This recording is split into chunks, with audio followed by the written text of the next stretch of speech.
Good afternoon or good evening, depending on which time zone you're in. Hello everyone, and welcome to the latest Zilliant webinar. My name is Megan Rowling, and I'm a journalist with the Thomson Reuters Foundation, the charitable arm of Reuters news agency. We are a partner in the Zilliant platform, zilliant.org, which is building an online network of resilience practitioners from around the world. And the Thomson Reuters Foundation provides much of the news and features on resilience themes you can read there. But today we're going to be looking at how the private sector can help boost the resilience of economies and societies with a focus on disasters and cities. So to discuss this, we're lucky enough to have with us Kellie Bentz, who's Head of Global Disaster Response and Relief for Airbnb, and Michael Berkowitz, who is the President of 100 Resilient Cities. So they're just going to introduce themselves briefly. If we could start with Kellie. Sure, thanks Megan. As Megan said, I'm Kellie. I lead our global disaster response and relief efforts here at Airbnb, which is really focused on how we engage our community in times of disaster, so both before, during, and directly following. And then we also work to support our internal teams to engage them as well. And we'll talk about that along with the last 12 years that I've been in disaster response. Thanks, Kellie. Michael. And I'm Michael. I'm the president of 100 Resilient Cities. We're the Rockefeller Foundation's $164 million commitment to build urban resilience in 100 cities around the world. We were founded in 2013 to celebrate the foundation's centennial, and we've been working with that cadre of 100 cities over the last 4 years. Thanks, Michael. So for the first part of the webinar, Michael and Kellie will have a conversation diving into the fast expanding work Airbnb has been doing to help cities prepare for and respond to natural disasters and other humanitarian crises. Just to frame that, cities are increasingly subject to shocks and longer term stresses, from disasters like earthquakes and floods to influxes of refugees, as we've seen in Europe in recent years. And as cities are due to be home to more than 2/3 of people on the planet by 2050, attention's growing on how to help urban areas get better prepared to deal with these events. So after Superstorm Sandy battered New York in 2012, Airbnb began matching its hosts with disaster survivors and aid workers who need emergency accommodation, and has since activated its relief service in 65 disasters, with several thousand free nights donated by its hosts. And just in the past few weeks, it's launched a new platform allowing hosts to offer free accommodation to refugees who are matched up via aid agencies, including the International Rescue Committee. So far, I think 6,000 people have offered to open their homes to refugees at no cost. Airbnb has set a goal of providing short-term housing over the next 5 years for 100,000 people in need around the world, and Kellie is going to tell us more about how the company plans to do that. And leading the conversation will be Michael, whose organisation has deep experience of working with businesses. 100 Resilient Cities runs a platform of partners, which includes leading businesses such as Siemens, Swiss Re, and Microsoft, and they're connected up with city authorities so they can help them plan and execute their resilience strategies. So just on what we're going to do after the initial discussion, after about 25 minutes, we're going to turn the webinar over to your questions, the audience, and you can input those into the chat function at the side of the screen during the conversation. And then I'll direct as many of those as I can to Michael and Kellie. We've also had some pre-submitted questions, and Michael and Kellie are going to try and address some of those too. If you'd like to tweet about the discussion today, we're going to stick with a simple hashtag, which is #resilience. So with that, I'm going to turn over to the interesting part of this webinar, which is hearing Michael and Kellie chat. Great. Thanks. Thanks, Megan, and good afternoon, good evening. So, Kellie, we'd love to talk about Airbnb Welcome and the program to house refugees and other people in need. But before we get there, would love to just maybe baseline a little bit and talk about what Airbnb's approach to disaster preparedness and response is. Sure. So I think as Megan mentioned, back in 2012, after Hurricane Sandy, our hosts started sending in notifications into our customer experience team, basically asking how could they open their homes, seeing everything they were in New York, New Jersey, and other locations. And so our engineers kind of worked overnight to be able to create the mechanism and allow our hosts to open their homes for $0. At the time, the minimum was, I think, $10. What that allowed was for hundreds of hosts to basically open their homes for both survivors displaced and relief workers deployed to respond.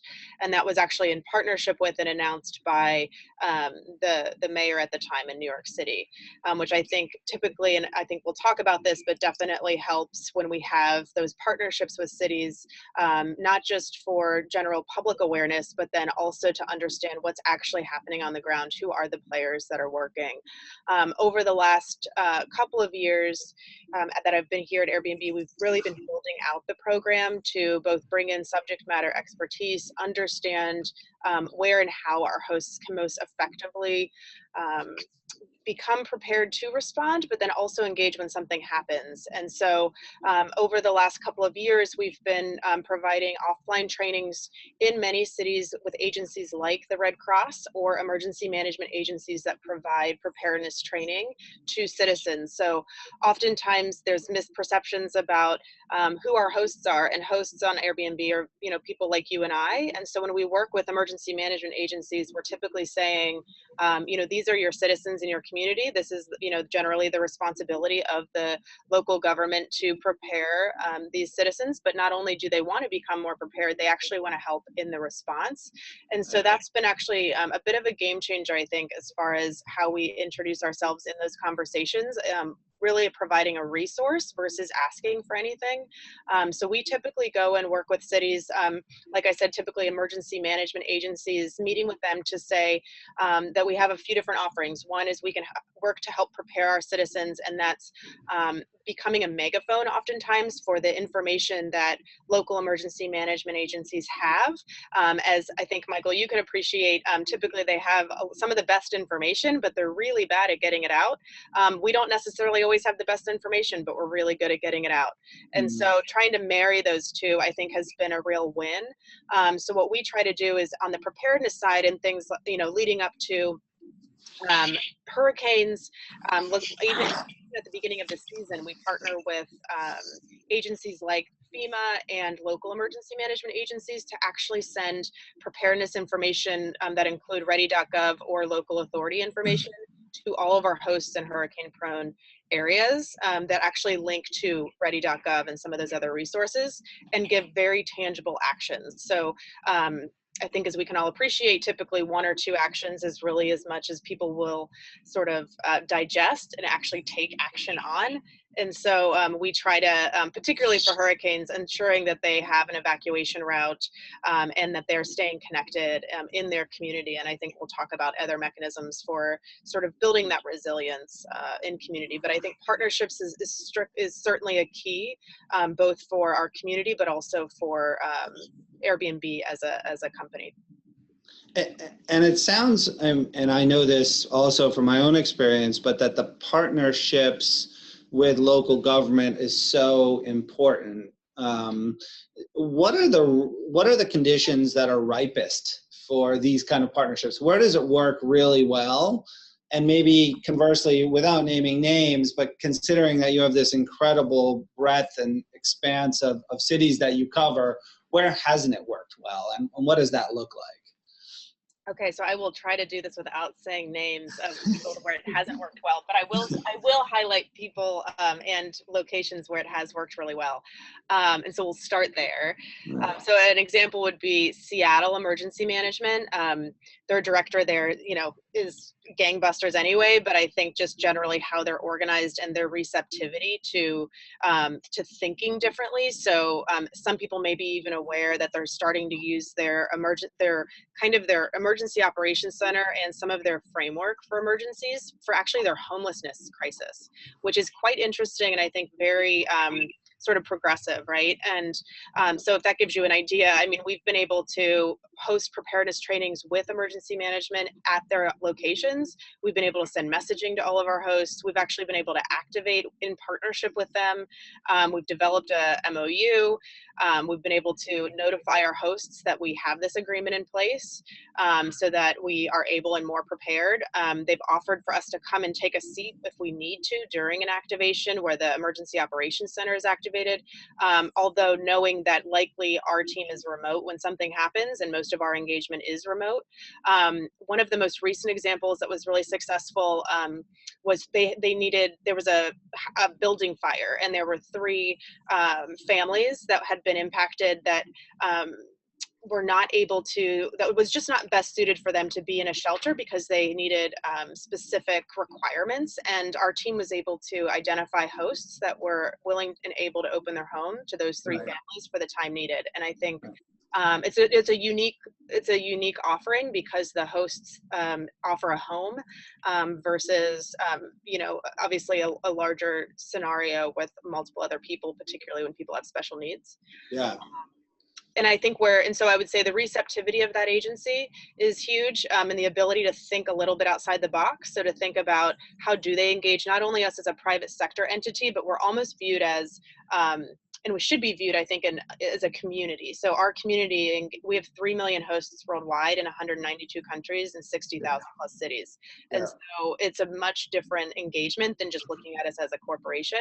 And where it hasn't worked well is, and again, I won't mention locations, but and I would say my reaction to this when those meetings don't go well is the response is typically, well, we have a plan for that. We don't think we really need private sector engagement. And my answer to that is, you haven't been through something big enough to realize you actually need the entire community.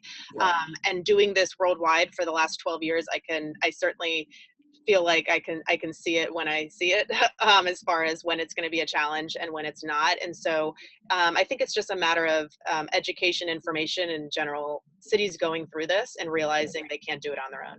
Yeah, I think that's right. And seeing private sector as a real partner and not something to be kept, or someone to be kept at arm's length, because having that conversation beforehand, a really transparent conversation about what needs are and might be, and sharing information and partnership in that way, that's the thing that's going to lead to better outcomes. If it's like, you stay over there, we'll call you when we need you, that is almost never the recipe for success.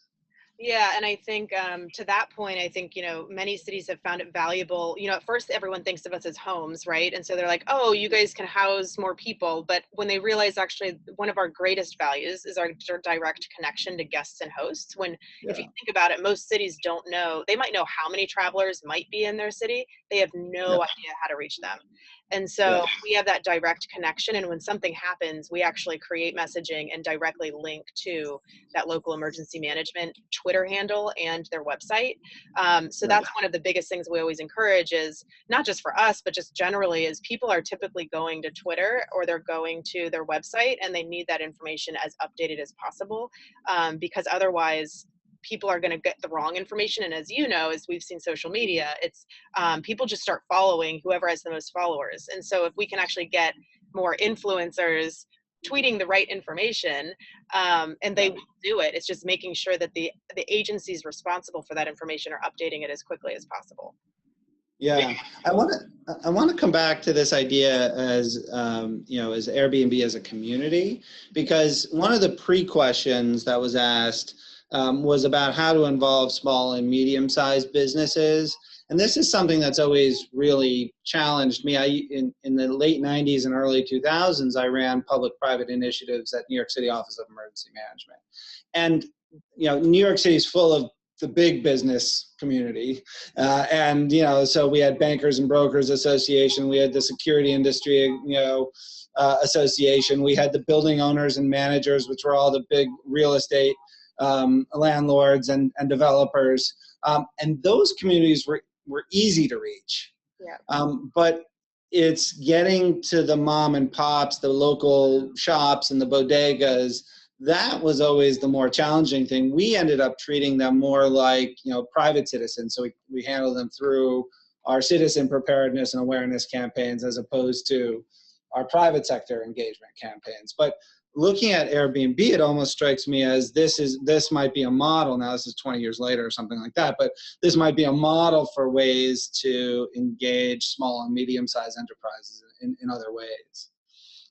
Yeah, no, I think what we see, and I think as you can likely appreciate, many of our hosts on our platform are people like you and I, but then there's also the folks that, so meaning that there's a lot of people that are hosts by night, but they have a day job in the day, right? And so engaging them as people like you and I, not just as the large big box store or big box corporation, but also trying to give them more information beyond their general personal preparedness.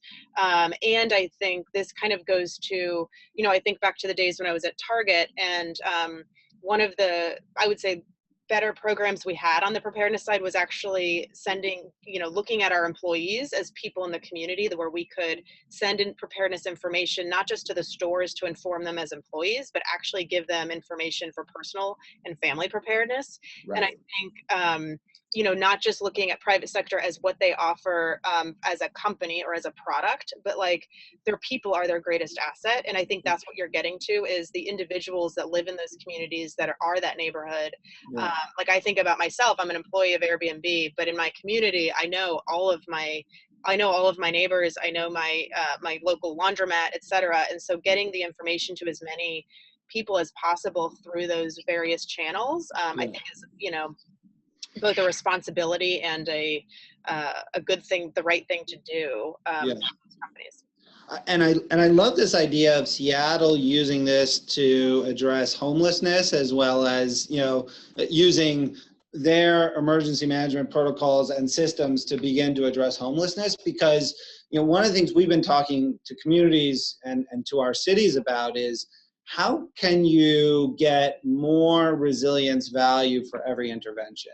And that might mean, if you're going to do a climate intervention, how can you use that to foster social capital and bring, communities together? Because the next thing that happens won't be a climate thing. It will be, terrorism or a refugee crisis or an earthquake or whatever the thing is. But I love this. I love this idea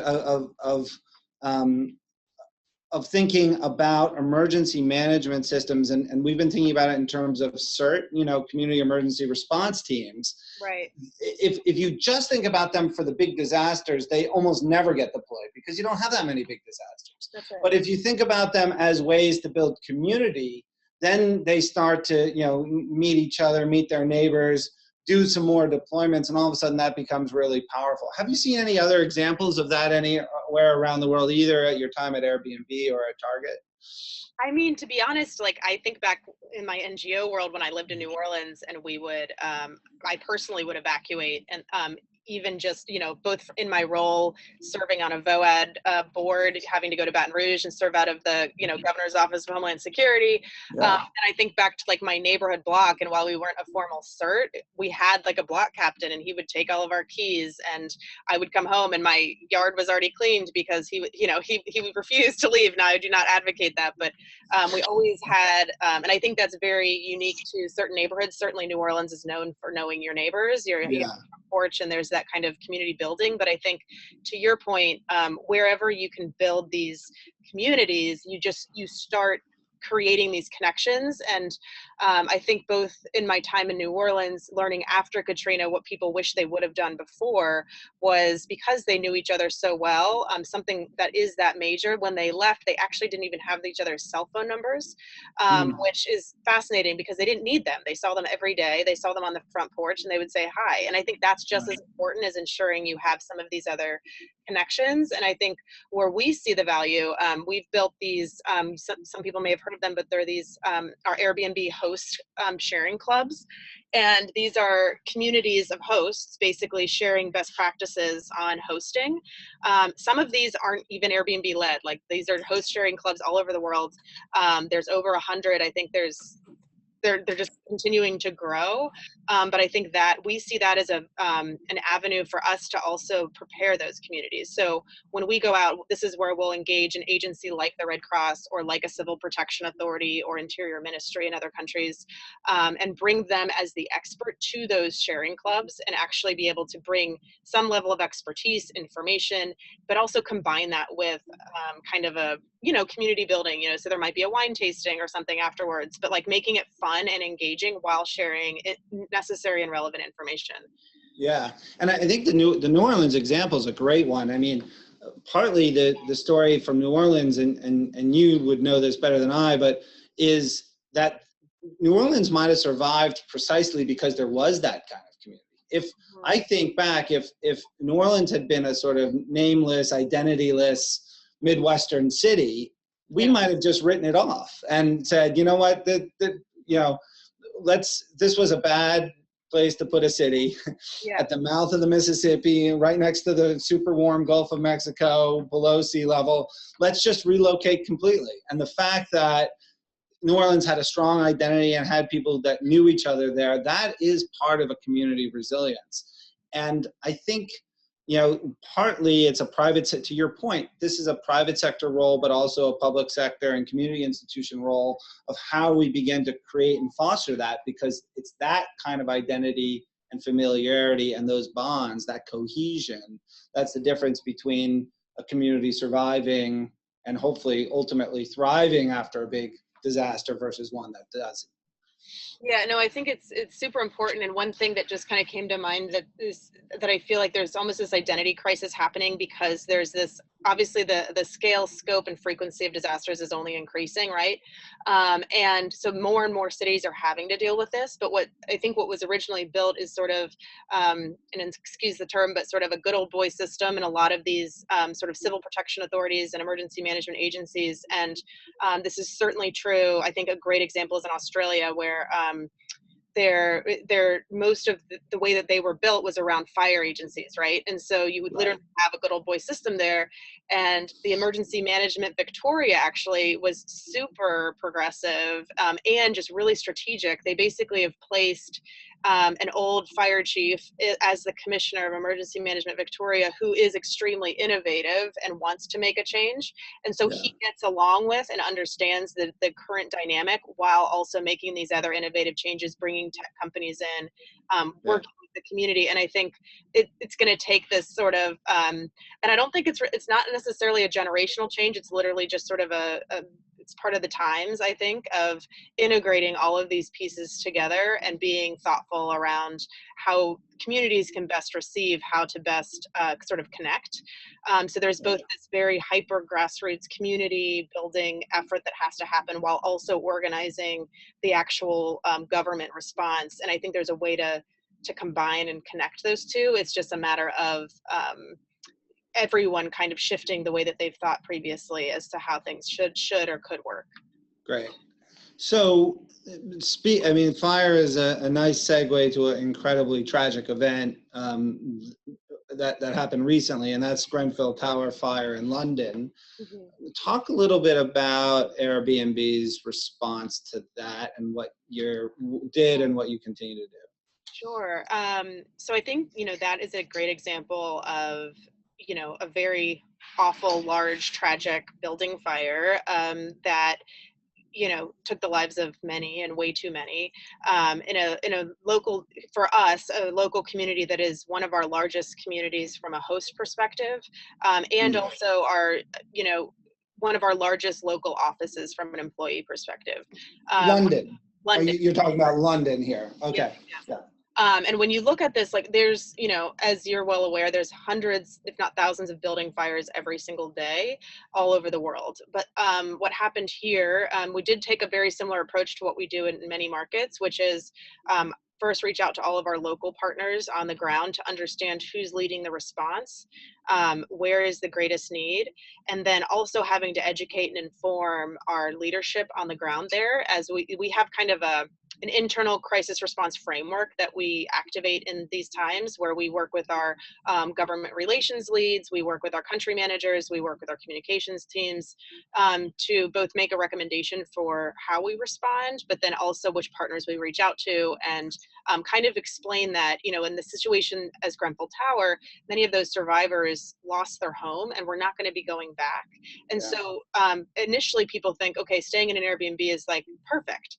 But in fact, our Airbnb hosts often have many bookings or already have bookings. And so actually matching need and availability is quite challenging. So as much as people want to raise their hand and say, I want to help, moving survivors from one place to the next is the last thing you want to do when they've just lost everything and they've been through this very traumatic event. And so what we did was partner with the British Red Cross, who we started to take two different approaches. One initially was those that had lost their lives, their families that were coming in, which we had done actually in Orlando. We were going to be looking at providing accommodations for those families. However, based on the way they were constructing and coordinating that, they didn't feel that was the best place for us. I think we'll get there at some point, but I think for the way that they've had their plans, I don't think that worked out as well as we would have liked.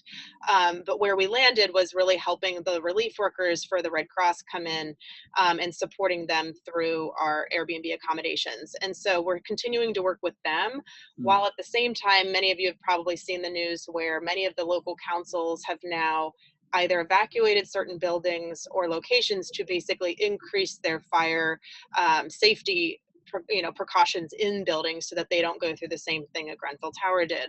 So an example is Camden Council had reached out to say, how can we work with you?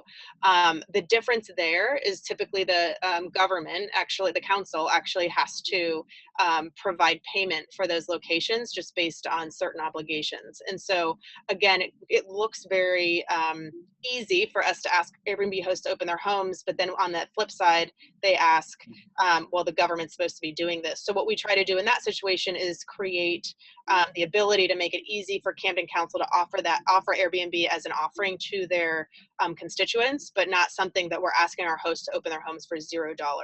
And I just give all of that context just because it's typically really hard to explain those complexities to people. But it's not like we're sitting on our hands, not trying to help people. It's literally trying to understand how can we most effectively engage our community that's actually making a difference and helping. And sometimes, which is hard for people to understand or not understand, but it's like, it's not to actually open the homes to survivors. I will say there's also other things that happen. So then we also engage our employees where they, like next week, they'll be volunteering, sorting donations that have been come in. So I think as you've seen in many disasters, tons of donations come in, particularly those that aren't needed, but need to be sorted and then properly distributed. So working to engage our employees in that mechanism and also hosts. And then there's also been different fundraisers and things that have been developed in partnership with the local Kensington Foundation and others to be able to provide those direct resources to the survivors. So we try to take kind of a holistic, multi-pronged approach. And to be honest, this was one of our first responses after engaging one of our larger local offices. So now we're also looking at this as kind of a future model for, as far as, determining how we best engage employees and hosts and ensure that we're communicating with them with these complexities. Yeah, so much of what you said rings true for me. One is that in my experience during the World Trade Center disaster, it was actually a lot easier and cleaner to buy stuff as opposed to use donated stuff. And you're right, there was like donated stuff from people, and we filled massive warehouses with everything, socks and diapers and everything that you could imagine. But there was also large corporations that were looking to donate the use of heavy equipment or personnel. But at the end of the day, a lot of that was much better off contracted for, because it was a much cleaner relationship around insurance and liability and all of those issues that made it easier.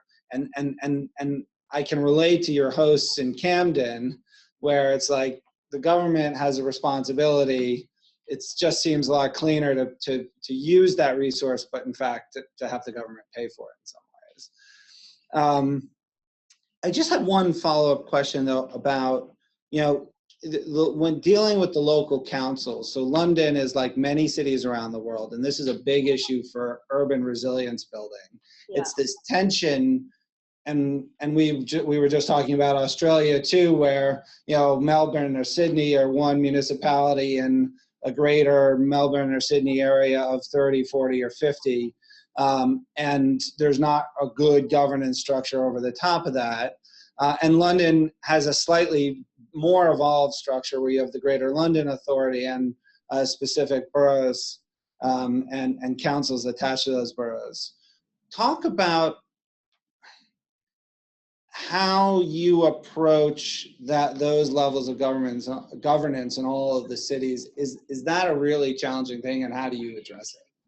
Yeah, it's a great question. I think it really depends on the country and the local, that sort of, I would say, region and then country. So in the US, there's some cities which you're familiar with, right? There's big city emergency managers, which are the top 15 plus cities that receive the largest number of UASI funding, which is Urban Area Securities Initiative funding. And when you work with those cities, those are typically the largest cities in America. And those sometimes have more, I wouldn't say authority, but more influence over their peers. Yeah. So what we've done there is we've tried to present and give information to people like Seattle, New York, LA, San Francisco, and have them be the champions for working with us to show that we're not here, like this has nothing to do with our bottom line. We're literally here to support you. However, because the US has this other structure of FEMA where they're able to get information out, but they don't have authority until, state, et cetera, kind of comes in, we try to develop relationships at every level. However, when you look at something like the UK, where we're trying to go with that is unless a local authority reaches out to us, we actually try to work with them through the cabinet or the DPLG. So at the federal level, we've been in relationship, I'd say, over the last 2 years, and then we're close to having an agreement, I think. But even without that, we still work together, and I think we say that no matter what. The agreement just allows, and it's a bad analogy, but if I get hit by a truck or somebody else gets hit by a truck, we have something on paper that at least like lets two other people continue to work together. And so the best way to do it is to try to have these relationships at the federal level for us, and then kind of work our way down, just because we're in 60,000 cities, and it's just not sustainable for us to have, capacity-wise, to have relationships with every single city. But certainly in some of those largest jurisdictions, it does make sense to have those individual relationships. Great. So I have one more before we cede the floor back to Megan to take people's questions online. And that's Airbnb Welcome, which Megan mentioned at the top, is a program to settle or provide housing to 100,000 individuals. You guys announced it this year, and over 6,000 hosts have offered their homes for free to those in need of housing, including refugees, but not entirely. Talk a little bit about that program, and then I just maybe have a follow-up question or two about how it's going and how you're thinking about impact. Sure. So as we mentioned, we've been the disaster sort of tool, or how we activated our hosts. That idea came out of sort of 2012, 2013 during Hurricane Sandy. Over the last 2 years, we've been building that out, also learning a lot from it. And then in January, well, I'll just back up a little bit to say many people do think of us both as a community, but also as a company. And I think most people probably just think of us as this big company that people connect and rent their spaces. I will say I would not have come here if that was all we did. Our mission, we are really a mission-driven company, right? So meaning our sort of mission is belong anywhere, and we really want people to feel that when they go somewhere that they can live like a local and that they do belong there. And so when I say that, because in January, when the travel ban came down from the US administration, our founders felt directly offended, and sort of they were very direct. So just as Trump might have put something on Twitter, our CEO kind of went back on Twitter and basically said, literally the day after, anyone impacted by the travel ban, Airbnb will support.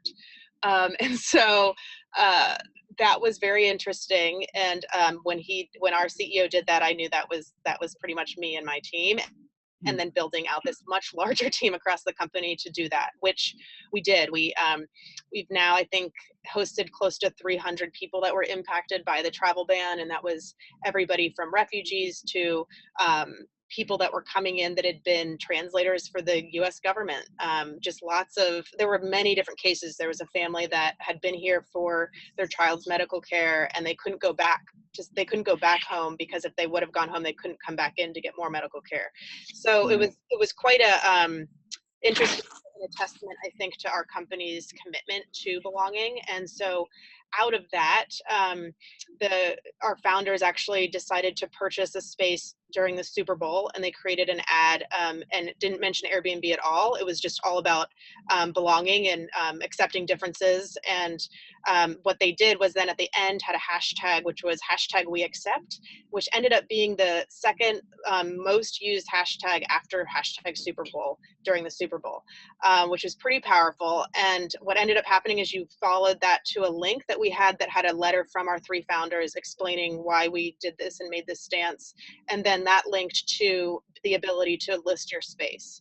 And then you could choose kind of the cause. So we aren't just saying refugees, we're saying refugees are one of many types of displaced people, including disaster survivors, including those that might be in need. So I think, and I wouldn't say we're not even just saying displaced, we're saying those in need. We've received thousands of inquiries, thousands of requests. I think we're still in the process of determining those other causes that we will support.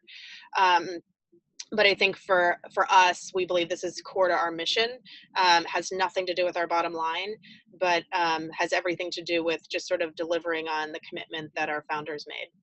Great. So I think we're over time. We'll turn it back to Megan, and we'll see if there are chat questions. If we have time, we should follow up about how social mission and disaster response and bottom line are intertwined at Airbnb, and how you guys are thinking about those 3 things. But Megan, maybe I'll let you get to some of the most pressing questions first. Okay, thanks very much, Michael. That was a really fascinating discussion with loads of insights into very different situations. But I just wanted to row back on something you mentioned in connection with Grenfell, Kellie, and also with your new Welcome platform that's meant to help refugees in places like Milan and elsewhere.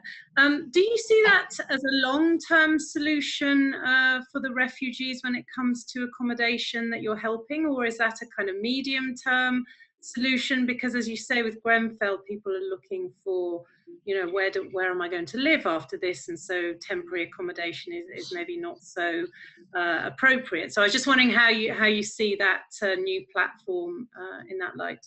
Sure. So it's really a combination, I would say. So the places that we're currently active in related to the refugee support is Canada, a few cities in Canada, the US, France, Italy, soon to be likely Germany and Spain, but also in Greece. And so in each of those locations, the need, as most people are aware, is very different, right? So in the US, when a refugee has been accepted or has been, you know, they've received their asylum claim, they're flying over to the United States. Oftentimes the resettlement agencies have their housing either changed at the last minute, but, you know, not on their terms, it just happens to be the situation. And then when they arrive, they have to figure out a place for them to stay. Oftentimes they scramble trying to find a hotel room, et cetera, et cetera. That's obviously not number one, the most welcoming place to be, but also, you know, not a good situation if they're only going to stay there a few nights. So what they've asked us on the US side is, can our hosts help provide this gap housing that both welcomes them into the country by having a local host, but then also gives them a home where they can cook, and just give them a little bit better offering before they go into their longer term housing. Scroll to Paris, for example, the requests there are really a minimum of a month up to 6 months. And the difference, most of the difference in Europe, I would say, is their schemes for accommodation and housing is very different compared to the US or Canada. So in Europe, as everyone knows, with the migration flow, many of them, when they arrived, they go into sort of a centralized housing or accommodation location where all of the services are kind of wrapped around or within that same vicinity. After about my understanding from in most countries is like 1 to 3 months, and I'm sure there's various other experiences. Then they go into in some cases it's called decentralized accommodation, and of which private accommodation is one of those offerings. What we're trying to do is fit into that private accommodation offering where what we believe is that our Airbnb hosts, because they already have bookings, are best suited for temporary accommodations, so a few nights to a few weeks. Whereas what we believe is there's actually this other marketplace out there of hosts that just want to host for good or just want to host for causes that may actually have longer availability, so not necessarily long term, but I would say what the request right now from agencies and the need is really 3 to 6 months.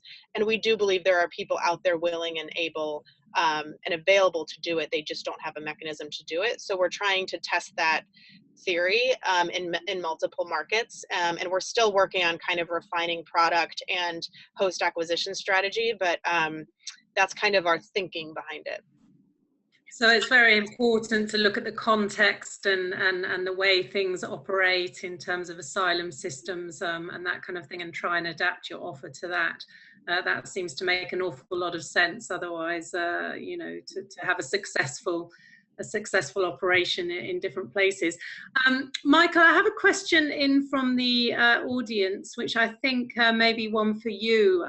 It's related to southern Louisiana. I don't know how much experience you have there, but it's saying, this is from Rachel Thomas, I think, sorry, I can't see the whole name.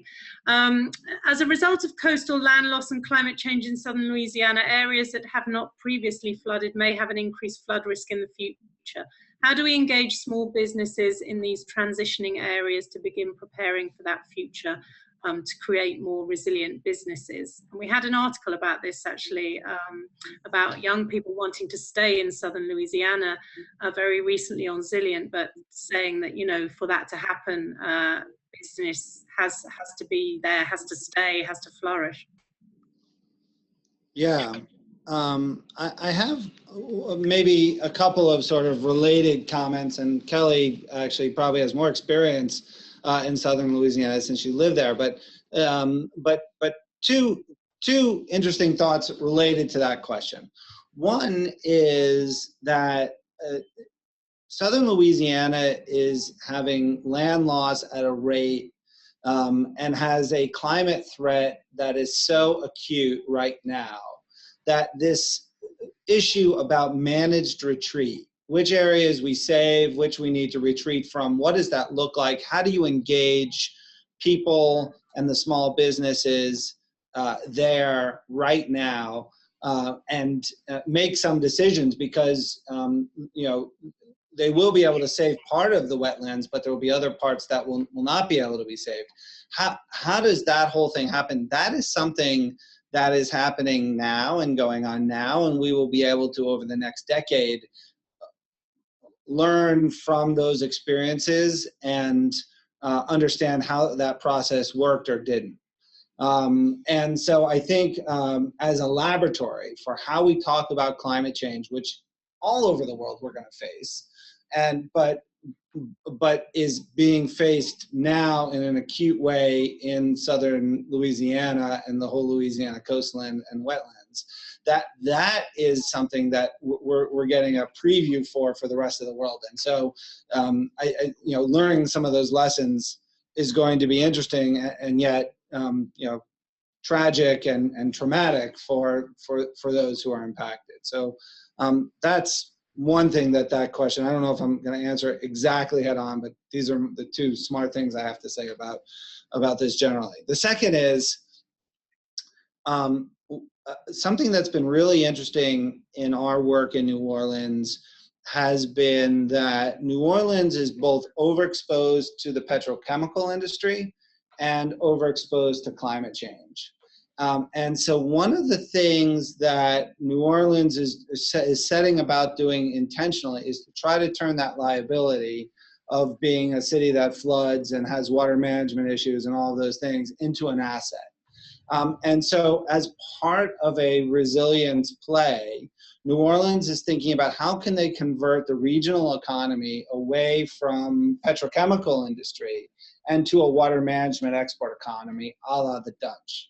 And it turns out that those two economies actually, those two sectors look a lot alike. It's around engineers and skilled trades and those type of sectors. And so wouldn't it be great if we could begin to solve, the New Orleans and Southern Louisiana's area issues around water management, both stormwater, seawater, flooding, build a core expertise and ultimately export it in a way that would wean the region off the petrochemical industry in the Gulf, diversify the economy in a certain way. And that would have big impact both for large businesses, but would spawn a number of small and medium-sized businesses as well.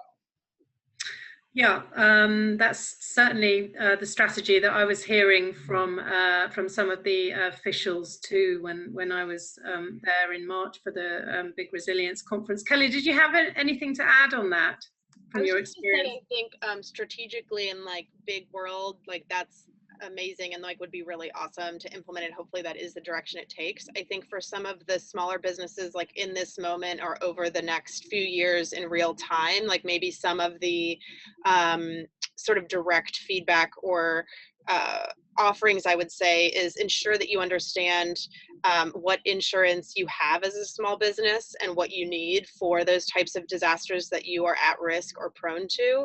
And then secondly, I would say understand your resources for when something happens. So is it that you are working with your local chamber of commerce? Is it that there's a network of small businesses that you can become a part of? Are there loans from SBA? Typically there are in disaster response that the federal government actually starts funding. And so I think what we've seen, particularly in Southern Louisiana, and we see this over and over, is everyone keeps reinventing the wheel every single time something happens, instead of there being kind of this toolkit to go back to every time something happens, right? And so it kind of exhausts everyone, duplication of efforts, all of these things. And so trying to really hone in on that and pull together what you need before the next thing happens. Just sort of continuing on that theme a little bit, we have someone tuning in from the Department of Commerce in Montana. And they're asking if the panelists can speak about public-private partnerships in smaller urban areas or rural areas. They're saying many of our communities within the state may not attract the attention of larger companies like Airbnb. So would you recommend pursuing these types of partnerships on a smaller scale? And I guess, if so, how? Michael, do you want me to take that, or do you want to? I mean, I'm happy to take a first stab at it. I mean, I can't speak to rural areas because I have very little experience there, but I will say that we have a number of smaller cities in our 100 Resilient Cities network. I'm thinking about Byblos, Lebanon, about Vejle, Denmark.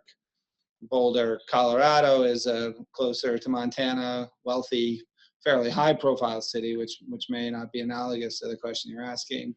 But one of the things that's been nice about working in small cities is that they are more nimble. And so while they don't have the same capacity and resources, they often are able to pursue priorities with a nimbleness that the big cities don't necessarily have. And so in Byblos, Lebanon, it's a city of 50,000 people probably sopping wet. When the mayor decides to do something and pursues partnerships, they can do that you know, your point about attracting the big fish, you know, is totally true, but they're able to be a much more responsive and nimble partner. So I think that's one thing. The second is that, and we've seen in some places, the companies that are in the small cities are more invested in those cities, and so they might be more natural allies to work with. So you know, any of your sort of local, even in the larger metropolitan region, or you know, it's not going to be a metropolitan region, the larger area that these towns and small cities are located in can attract companies that are invested in a different way in the success of those towns and small cities in a way that maybe in the larger cities they're not. They see it as a much more transactional kind of value proposition. So those would be my two thoughts around that. Kellie, did you have anything to add? Yeah, I mean, I think that I would definitely echo those things. I would also mention, I think Airbnb is a little unique as far as being different than some of those the big companies you talk about, just in the fact that we do have hosts in Montana, and so that would still be an area of interest for us as a company, but also as a community. And so I think to Michael's point, it's looking at what are the assets or the companies that already exist there. How are you convening them, and what would you need, or what are the potential needs during a disaster that you could potentially forecast? You know, I think we all know that you can plan for about 60% of what's needed, and you're going to have to wing it during a disaster, just because every situation is so unique. But I would also encourage you connecting with your, making sure as the Department of Commerce that you're well connected to the emergency management agency, and that you have those relationships built before, and that there is a private sector liaison working with either the FEMA region for your region that is also kind of connected with their private sector liaison, but then also, you know, at the state and local levels of emergency management, and just kind of keeping everyone connected and having those relationships before something happens, I think is critical. That's very useful advice. I have one other question for you, Kellie, which is, to what extent do you work with cities and other stakeholders before a disaster hits in order to prepare the service provision and define disaster response strategies, processes, preparation guidelines as part of a local resilience strategy? Is it as strategic as that? Or, I mean, you've mentioned a few examples already, so maybe if you've got anything to add about how you put those relationships in place beforehand. Yeah, no, we certainly try to build those partnerships and relationships beforehand, and that's sort of a multitude of ways. I think we're finally at the place where we might be able to even be more strategic because we are in so many locations. A lot of our relationships or partnerships have been reactive. Where we've been strategic has been at the sort of federal levels, and then some of those associations like big city emergency managers, and trying to get it to those that influence. A lot of the relationships, just being in the space for a good bit of time, you know, I have existing relationships and then building upon those.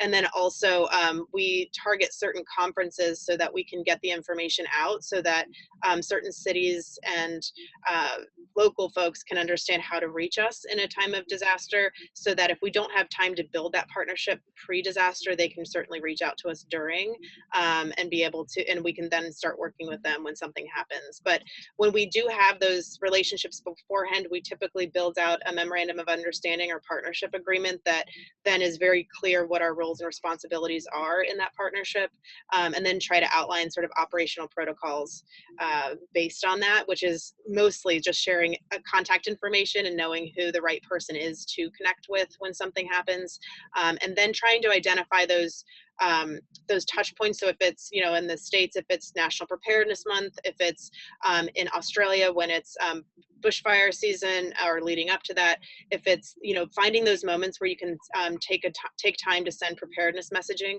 then we do that and send that out to our community as well.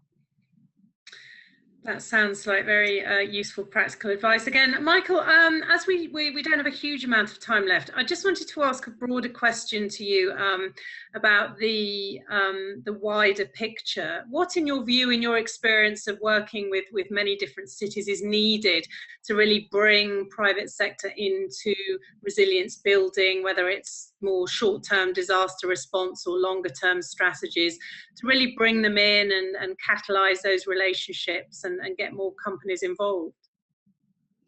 So I think it's a, if I was to sum it up in a sentiment, it's a more proactive approach to partnership. When Kellie was talking about, you asked her, do you do plans and protocols and exercises and MOUs with cities ahead of time? What her answer was yes, if cities are interested in that. And the reality is, around the world, some cities are interested in that and others don't necessarily get it. And so the more that you can treat responsible private sector as a real, true, full-fledged partner, the better your outcomes are going to be. And it is a fine line because, there in places around the world, corruption, many places around the world, corruption is a real issue. And so politicians are either, wary of being perceived too closely, or unable for rules and regulations to bring the private sector in different ways. And so that certainly is a legitimate issue. But those who involve the private sector early on, we go through a process with cities of helping them put together resilience strategies. And that starts with a very broad scan, and then it gets into more specific kind of exploratory work and crafting initiatives. The cities that involve the private sector well involve the private sector at that broad scan level, and certainly as they're beginning to think about what existing initiatives are. Cities that don't do it well involve the private sector only at the end as a potential resource, a funder, and so on. And the private sector, to everything that Kellie's been saying over this last hour, has so much more to add by way of expertise and technical know-how and facilities and resource, and in fact, just having employees and being members of the community and all of that. So it's trying to understand the full breadth of the opportunity of partnership, doing that proactively, because that will lead to better outcomes. Yeah, and I think to build on that too, and I'm sure, Michael, you remember this back in when you were at New York, is the relationships that you have. Sometimes while you can have certain protocols in place, picking up the phone with the folks that you have built trust and credibility with are going to be the ones that typically execute really quickly, and that you can make something happen without a formal agreement in place. And that's not to say you shouldn't have these things in place. It's just that the more you can build relationships beforehand and have that cell phone number, and that there's credibility and trust built beforehand, the better. And I can say that over and over again from all of the disasters I've responded to or deployed to. I just wanted to finish off by asking you both if you think that we're really poised to see a much bigger involvement of businesses and private sector in resilience and disaster preparedness, recovery and response, simply because more disasters are happening in cities, and it's becoming harder and harder to ignore this as something that needs to be tackled.